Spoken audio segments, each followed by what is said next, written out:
Muller అనే ఒక గొప్ప దైవజనుడు అతను ఆర్ఫనేజ్ నడిపించమని చెప్పి దేవుడు అతనితో మాట్లాడినప్పుడు, నేను ప్రభా నా చేతిలో ఏమీ లేదు, నేను ఆర్ఫనేజ్ ఎలా నడిపిస్తానన్నప్పుడు, నువ్వు నడిపించు, నేను నువ్వు సహాయం చేస్తాను, నేను ఆ యొక్క నువ్వు ఏర్పాటు చేసుకున్న నీ దగ్గరికి వచ్చిన ఆర్ఫన్స్ని నేను పోషిస్తానని చెప్పినప్పుడు, ప్రభా నువ్వు చెప్పావు కదా నేను చేస్తానని ముందుకు వెళ్ళాడు.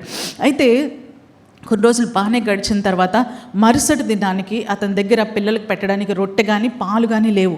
అసలు ఏ మాత్రము కూడా వాళ్ళకి పూర్తిగా కరువులో ఉన్నారు. ఆ యొక్క సమయంలో కూడా దేవుడు పోషిస్తానన్నాడు కాబట్టి దేవుడు ఏదో విధంగా ఆఖరి నిమిషంలో అయినా దేవుడు అద్భుతం చేస్తాడనే నమ్మకంతో యూనిఫామ్ వేసుకోండి, చక్కగా తయారైపోండి, అందరూ డైనింగ్ టేబుల్ మీద కూర్చోండి. అందరూ డైనింగ్ టేబుల్ మీద కూర్చున్నారు, అందరూ వెయిట్ చేస్తున్నారు. ఎక్కడి నుంచి వస్తుంది? కొండల తట్టు నా కన్నులు ఎత్తుచున్నాను, నాకు సహాయం ఎక్కడి నుంచి వచ్చును? యెహోవా వలననే నాకు సహాయం కలుగును. ముల్లర్ అదే అనుకుంటున్నాడు, యెహోవా వలననే నాకు సహాయం కలుగును. శూన్యముగా ఉంది కిచెన్ అంతా, మొత్తం ఖాళీగా ఉంది, ఎంటీ కిచెన్. ఏ జార్లో కొంచెం పట్టెడు పిండి కూడా లేదు. పిల్లలకు రొట్టె ఎలా పెడతాను అనుకుంటూనే అనుకొని ఉంటాడు. యెహోవా వలననే నాకు సహాయము అనుకుంటా ఉన్నాడు. ఇంక టైం దాటిపోకముందే ఎవరు బెల్ కొట్టారు.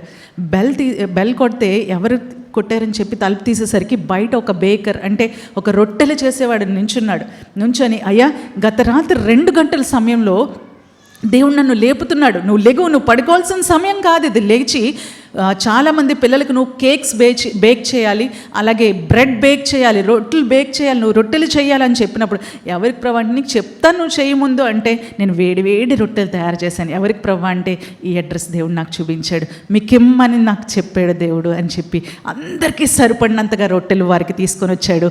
ఆ పూట వారందరూ సంతృప్తిగా తిన్నారు. ఎంత గొప్ప కార్యం కదండి. ఇలా అనేక కార్యములు ముల్లర్ జీవితంలో మనం చూస్తే 1000 మంది ఆర్ఫన్స్ని అతను పోషించేవాడండి.